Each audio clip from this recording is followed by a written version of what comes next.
Sometimes the best stories in golf aren't found on tour. You'll find them at the back of the range. And here's your host, Ben Adelberg.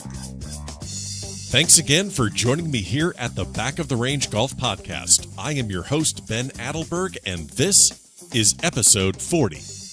40 episodes. We are still a relatively young golf podcast, but we just wanted to take a minute to thank all of the listeners and definitely the great guests that have stopped by the Back of the Range this year. From Steve Anderson, who shared stories about playing a standing money game with Arnie at Bay Hill, to Sandra Gall calling in from a lake in Germany, and to Mike Weeks telling us how he went eagle birdie birdie to win $2 off a Jack necklace in a friendly game. It's been a great ride, and we aren't slowing down anytime soon. We have more amazing guests from the game of golf each and every week here at the Back of the Range. Well, it is Ryder Cup week. I cannot remember a more exciting build-up to my favorite golf event. The Masters might be my favorite tournament, but the Ryder Cup, man, I don't think anything can compare to that. Especially since we just had this absolutely insane conclusion to the FedEx Cup. Tiger gets his win at the Tour Championship. Justin Rose hangs on to get the FedEx Cup. I mean, the only thing that might have been better is if Tiger grabbed them both. That would have been unreal. Now, I know that everyone is going to be glued to the coverage of the Ryder Cup this weekend, but we also have another major golf event that's wrapping up as we speak. More on that after we get some podcast business out of the way. Don't forget that all of our episodes are available on Apple Podcasts and Spotify. The central hub, you know it well, thebackoftherange.com. And I will keep saying it. Please leave a review in Apple Podcast. And I'll even make the deal sweeter for you. Leave a review, take a screenshot, and send it to me. Whether you do that on Instagram or Twitter, Carrier Pigeon, I don't care. Just show me that you left a review. I'll hook you up with a towel, give you a nice shout out on social media. Also, if you already have one of our logo caddy towels, please post that up on your own social media account. Let's make sure everyone knows about the Back of the Range. As I said, we're on Instagram at the Back of the Range Podcast. Don't forget, we're also on Facebook and Twitter. All the links that you'll need are going to be in the show notes of this episode of the podcast. So, before we get too crazy about the Ryder Cup, this past Saturday was the start of the 2018 U.S. Mid-Amateur Championship in Charlotte. Our guest last week was Mike McCoy, the 2013 champ. This week, we have last year's champion, the 2017 U.S. Mid-Amateur champion, Matt Parziale. I spoke to Matt just a couple days before his wedding and right before he played in the USAM at Pebble Beach in August. I wanted to wait until this week, the U.S. Mid-Am week, to release this special episode. We chatted about the wild ride he's been on since winning the U.S. Mid-Am. You also might recall that he made the cut at the U.S. Open at Shinnecock. Matt's just a super guy that has done a ton of press, and he was awesome to take some time with me here at the Back of the Range. So let's get started with this week's episode. Matt, I greatly appreciate the time. Welcome to the Back of the Range. Hey, thanks for having me, Ben. Anytime. So you're currently racing around preparing for your wedding. I know you've had to do, it's pretty public knowledge, you've done some shuffling with your wedding date. As a Mid-Am hack, I want to know not only how you pulled off the U.S. Mid and making the cut at the U.S. Open, but how does one convince a fiancé that we need to move our wedding date because I have golf? Yeah, it wasn't easy initially, but she quickly saw what the win at the U.S. Mid-Am brought, and she's been great with switching the date. So and she gets to get married 2 weeks sooner. So there okay, that's a good. Yeah, so it was supposed to be August 18th. And we moved it up to August 3rd, so 3 days away. Nice, man. What's more nervous, getting married, or getting ready to get married, or playing some high level tournament golf, or you just handle both pretty easily, don't you? Well, I mean, I've been doing the golf for a long time. This is the first time for the wedding, so it might be a little different nerves than the golf course. It's starting to get real, isn't it? Exactly. Nice. So we have a little bit of so I'm down in South Florida, major way from Massachusetts down to play collegiate golf at Southeastern University. I have a little insider knowledge on one of the courses in Lakeland, Florida. I hope you do too. What can you tell me about Cleveland Heights? That's so funny you asked that. For some reason, last night I couldn't sleep, And so I started thinking about Cleveland Heights for some reason. And I was trying to think of all 27 holes. And I haven't thought of that probably in 5 years. So that's really funny you asked that. Okay, but, that is kind of weird. You know, it's like really weird. But at the same time, that's where I started college golf. The first college practice I had, first college qualifying I had. And then we played for about a year and a half, and then we moved over to Bridgewater, which was a new course, which I don't think exists anymore. We also had Eagle Brook at the end of my collegiate career. But, that's what Cleveland Heights, that's where it all started. So it was fun there. It was a good vibe, but just kind of the public course in Lakeland. Yeah, well, I've actually played in their 4-ball invitational a couple times. You know, I don't get a lot of U.S. Mid-Am champs that I get to hold one over on, but, my 4-ball partner and I are currently the 4-ball champions, and I didn't see your name on that list, but you'll be fine with all your other accomplishments. I don't want to make a big thing about it. You're getting married, your mind's in other things. I don't want to, make it weird like that. But, you played your collegiate golf. You gave the mini tours a try. You were traveling around with Keegan Bradley and John Curran and bouncing around from different tournament to different tournament. What do you miss the most about that grind? I know the golf didn't exactly work out the way you wanted it to, but what do you miss? What do you miss the most about just that time of your life? I had a blast those 3 years that I played. I've always wanted to play golf at the highest level possible. That's always been my goal, is to try to play in majors, try to play in PGA Tour events, and having the opportunity to do that, playing mini tours, maybe getting through a Monday or getting through Q school. That was a thrill and that was fun. But fortunate enough for us Mid-Ams, we do have that opportunity to win the US Mid-Am, to compete at the USAM and play at a high level. So I haven't lost that, but again, the opportunity to play at the highest level, that's the only thing I really miss the most. Sure.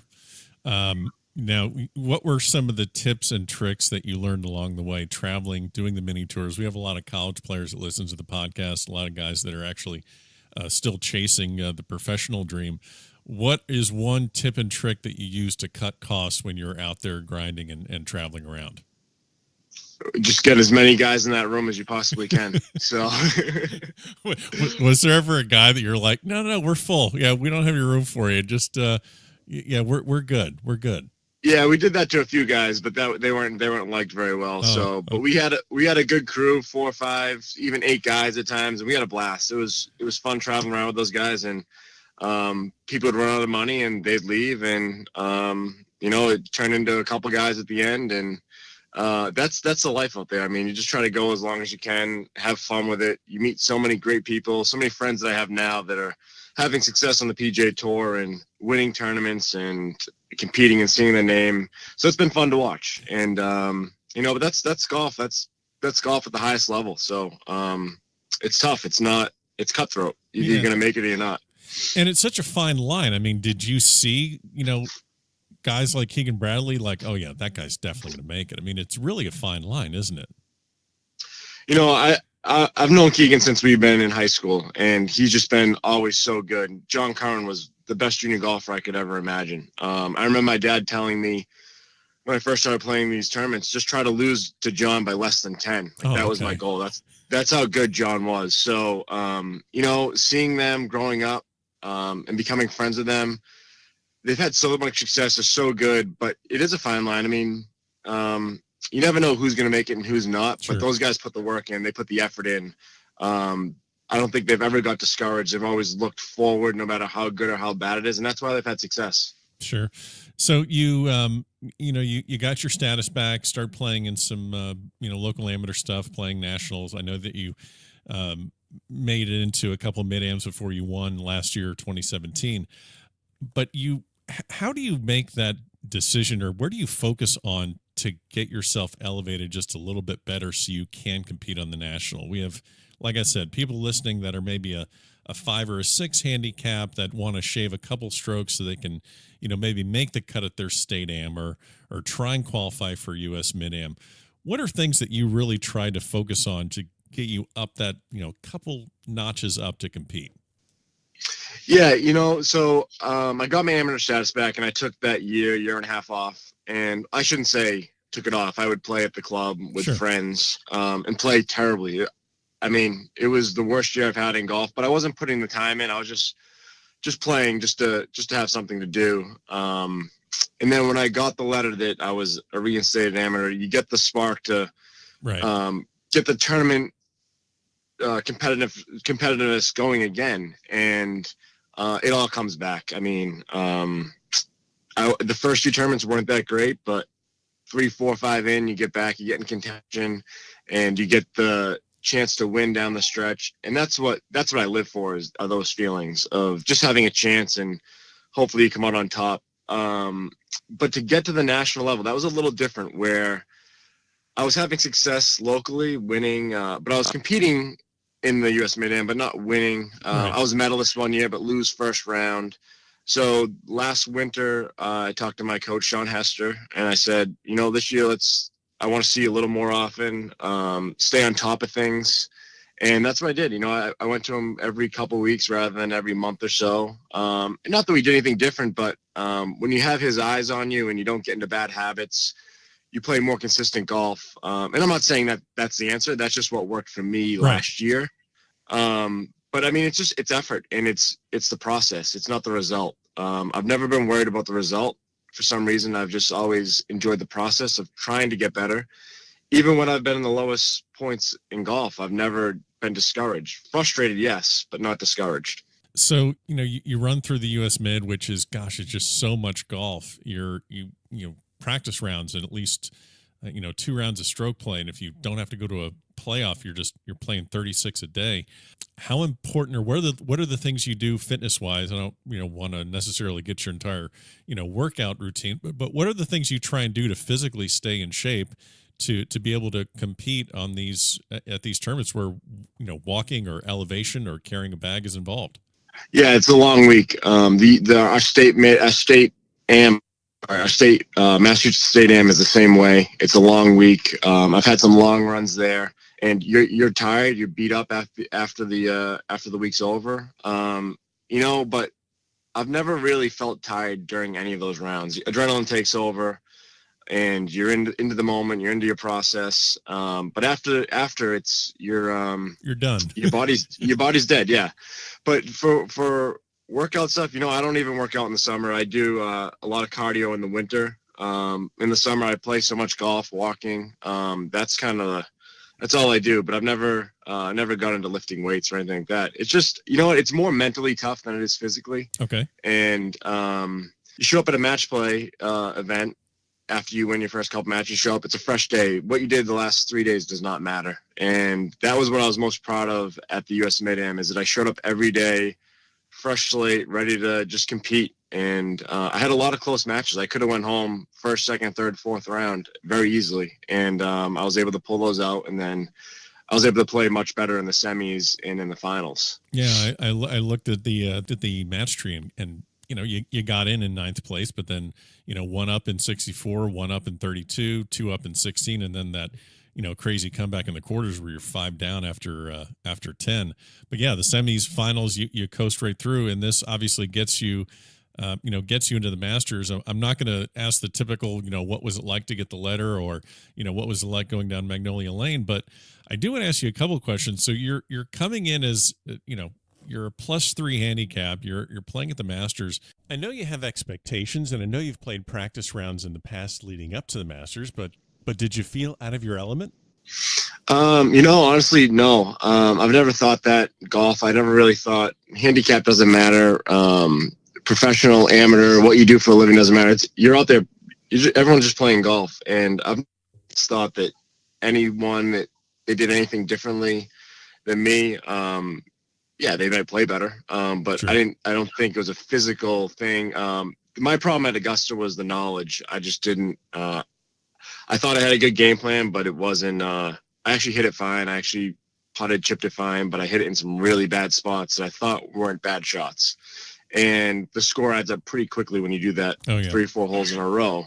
But then at Shinnecock, it was just hard right in your face. And that's the kind of, I can prepare for that. And that's what I thought Augusta was going to be, but it was completely different Thursday morning than it was Wednesday night.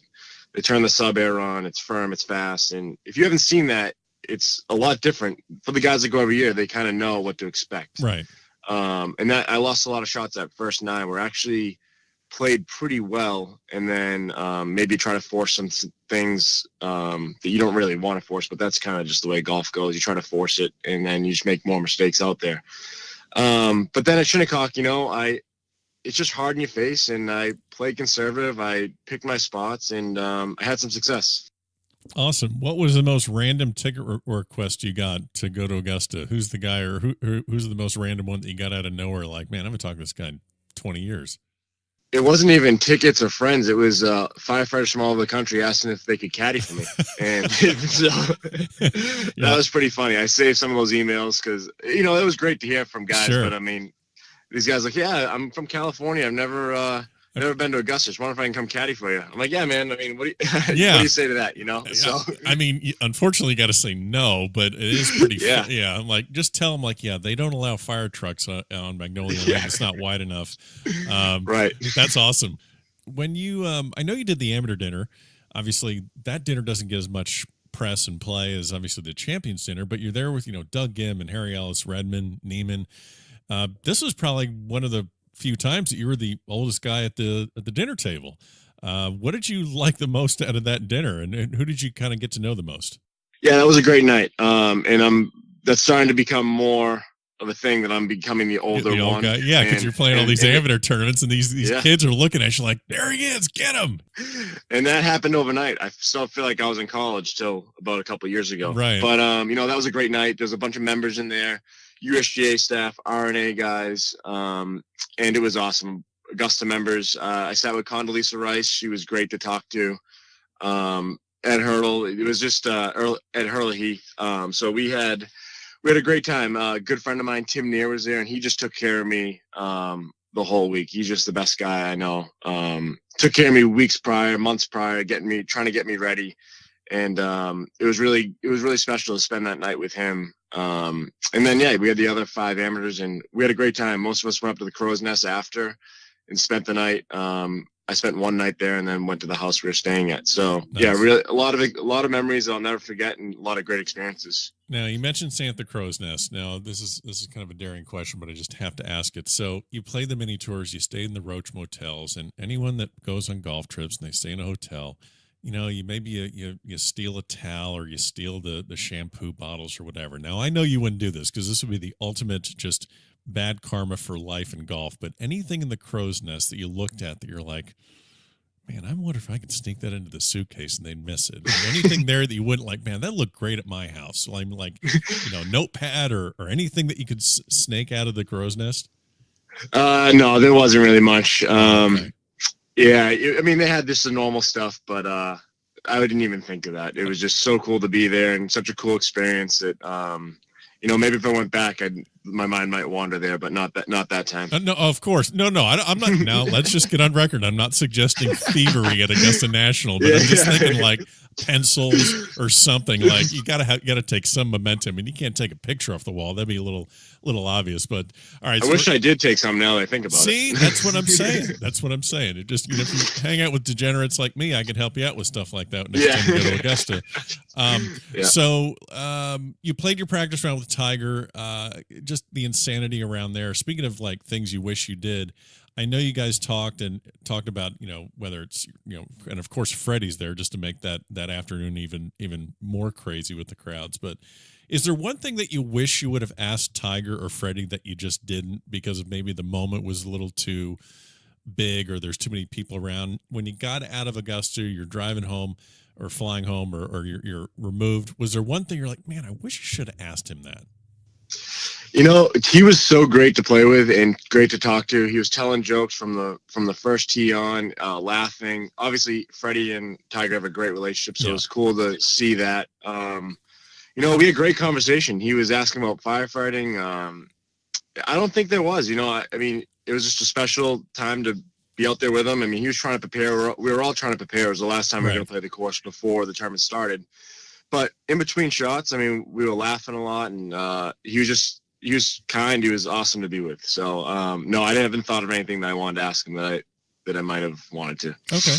One of the great things that you were able to do, since your Masters appearance, since the U.S. Open appearance, the Concession Cup. Maybe listeners don't know a lot about the Concession Cup, but it's basically a Ryder Cup format event, Mid-Am seniors, super seniors from the U.S. against GB&I. It was held just down here in Bradenton, Florida. What was that experience like for you to be invited into that circle of these super elite amateurs? Yeah, that was a special week. Just to be able to compete for your country with a lot of my good friends was what made it even more special. Scott, Stu, Mike McDermott, Nathan, Todd White. Those are all the mid-ams we had. And being able to meet those guys the last 4 or 5 years, and also a bunch of the seniors too that I've started getting to know. Just great guys. And to meet the guys from GB&I, they don't make it over here as much, so we didn't know many of them other than Bobby Leopold, who's from my area up here. He was born over there. So, it was a great week to compete. The score was definitely not as close as the matches were. No. Those guys, they come over from GB&I, and they've never seen a course like Concession. It's just very hard, and they were a little behind the 8 ball. So I think in the future, if we could get over there, and they can probably show us a little bit of what they do on their courses. It's just a great format. The Amateur Golf Alliance is fully behind it, and that's just one of the best programs in golf, I would say. I don't think anything happens last year without the support of the Amateur Golf Alliance. Sure. So, obviously getting to the Masters, getting to the U.S. Open, that's, you're going to try and get there every single year, obviously, with through the U.S. Mid-Am. But this Concession Cup, you're seeing these seniors that's probably closer to the career that you're going to probably end up having, unless you're thinking about turning pro again. But guys like, Gene Elliott and McCoy, Gene Elliott was on our podcast a few weeks ago. What was it like to kind of see some of those guys and think to yourself, man, if I really play well, I could have a career like these guys have had? And was it good to build those relationships with them? Yeah, like I said, I've started to meet those guys the last 4 or 5 years, and we have so much fun when we're together. We text each other when we're not even at events, and to see those guys compete at the Senior Open last week was awesome. Yep. Rooting for them, huge, and I think most of them are staying for the senior the British Senior Am this week, and I have a few friends from up here. But yeah, that's what amateur golf is about. You meet friends, and you meet fellow competitors, and they become your best friends. And to see those guys have such a great relationship, those 6 guys or those 8 guys, because Paul and Buddy were also there playing too as the super seniors. And to think that the 6 of us could have that relationship in 20 years, that's what this game's all about, and that's why we do this. Yeah. So one of the perks, obviously, of the U.S. Mid-Am, obviously the attention you're getting nationally, but you got to throw out the first pitch at Fenway. When you got that call that was going to be an opportunity for you, was that just? I mean, I'm assuming you're a Red Sox fan. Yeah, I am. Yeah, so that was a pretty cool experience. Okay, I haven't seen the video exactly of your pitch, but did you throw from the top of the mound, and did you one-hop it, or how was your pitch? So yeah, I definitely threw from the top of the mound. Good. And I was planning on throwing it as hard as I could. And for some reason, I got the ball in my hand. I didn't throw it hard, but I threw it in there. Sure. And thank God Blake Swinehart was catching for me, because he made me look like a hero. He popped up. It would have hit the backstop without him. He popped up, made it look natural. It was a terrible first pitch, but he took care of me, and I thanked him for that after. So. Nice. So you're a member at your club in Massachusetts, Thorny Lee, which is, gosh, pretty cool name actually for a club. You have this great talent up there, a lot of great players, and you have nowhere to hide. You're the defending state amateur champion. You're the U.S. mid-amateur champion. When's the last time one of the guys around the club got you in a match and maybe got too many strokes from you? What's your casual game like over there? Yeah, I probably lose a lot more matches than I win at Thorny Lee. Nice. It's and I wouldn't have it any other way. It's a special place. The competitiveness there is second to none. We have the best players in the state. We've had that for a long time. Guys that compete, state AMs, senior stuff, national stuff. Guys have played in U.S. Opens before. It's just been so cool to be a part of. to learn from the people before, and I want to be able to teach the next generation the same stuff and to keep that tradition going. Nice. Are you always playing super serious golf, or do you have a couple cocktails on the course? What's a casual game look like? Yeah, it depends on what's been going on. If I'm getting ready for an event, usually I don't have that kind of round, but at the end of a 3-week stretch to go out and play with some buddies and have a good time, that's fun too. So that's the best part about throwing league, is that you can find whatever you want, and big money games, small money games. It's just I always have fun there. I've never had a bad day there in my life. So nice. 2019 Walker Cup is going to be at Hoylake, Royal Liverpool. I would imagine that is on your radar. As a mid-am, how do you go about putting together a schedule or a resume to assist you or give you the best opportunity to get picked for that? So they have the new guidelines that came out about a month ago, I want to say, and they're going to select one mid-am. So fortunate enough for me, I'll have a chance to, hopefully I'm in that position. Schedule-wise, I'm going to plan everything possible this year and next year to give myself the best opportunity to make that. And, if they select me, great. If not, it's going to be a fun couple of years playing and everything, and competing all over the country and international stuff too. So, it's a win-win for me. I'm going to give it my best and just have fun with it like I always have. So I know we just spoke about the Concession Cub, just such a huge collection of talent with nationally ranked mid-ams and seniors. I got to think with all those people there, you have to have a good story about one of the guys you played with on the U.S. team. So the funniest thing that happened, Scott Harvey, we were teammates in the first 2 days. Yep. And in the football, I think it was the first day. Yeah, it had to have been the first day. I think we were losing or even. We were down the stretch, 14th, 15th hole. And I had probably a 40-footer. The other team had a 30-foot on the same line, and Scott had it in there 20 feet, maybe even a little closer. And I said to Scott, I said, hey, do you want to go so I don't show him the line? He goes, no, go ahead. I'll go distract him. So he went over, had a conversation. So whoever had that putt didn't even see my putt. So he's a veteran with those moves, and that was a pretty funny moment we had, and that was pretty cool. Nice. Yeah. Well, we'll get you out with this one. We just have two small questions we asked to everyone that comes on the podcast. If you could give a major championship to anyone in history, who would it be? They could have no majors. They could have 18. They could be alive or dead. If you could gift someone else a major, who would it be? Tiger. Okay. Nice. Get him going again. Well, then that just kind of kills my next question, which is the 1986 Masters win by Jack Nicklaus at the age of 46. Compare that to the fifth green jacket of Tiger Woods, which would be the more substantial victory. And you can go ahead and answer, but I think I already know what it is. Yeah, it's Tiger. I play golf because of Tiger Woods, competitive golf, right. I should say. Just to watch him my whole life, always try to get better. It's been just a pleasure to watch him. Forget about me, just to be able to experience that. It's like me with Tom Brady too. Just watching those guys compete at the highest level at all times has been special. And I mean, Tiger's going to win again. We saw it last week. He's going to win. He's got it all, and all it takes is one, and I'm sure he'll be rocking and rolling. Now, you've played. Now, if I ask someone else, like, hey, who would you like to play golf with the most? Who would be your dream foursome? And a lot of people would maybe say Arnie or Jack, but a lot of people would say Tiger. But now you've already played golf with Tiger Woods, so who's next on your bucket list of who you want to play golf with? Yeah, Tom Brady. Okay. Watching him my whole life up here in New England. We were supposed to play a match during the U.S. Open week, and unfortunately, we weren't able to get it done. I had a previous commitment, but I think we have a mutual friend. I think we might be able to make it happen. That's so awesome to be able to tell Tom Brady, yeah, listen, I can't make it. I'm busy. I got this thing. So, well, Matt, I really appreciate the time. I know you're got 30,000 things on your mind right now. Good luck with the wedding. Good luck with the U.S. Amateur at Pebble, and all the best as you defend your U.S. Mid-Amateur Championship later this year. Absolutely. Thanks, Ben. I appreciate it. And there you have it. Another great episode here at the Back of the Range Golf Podcast. Thanks to Matt Parziale, the 2017 U.S. Mid-Amateur Champion, for joining us this week.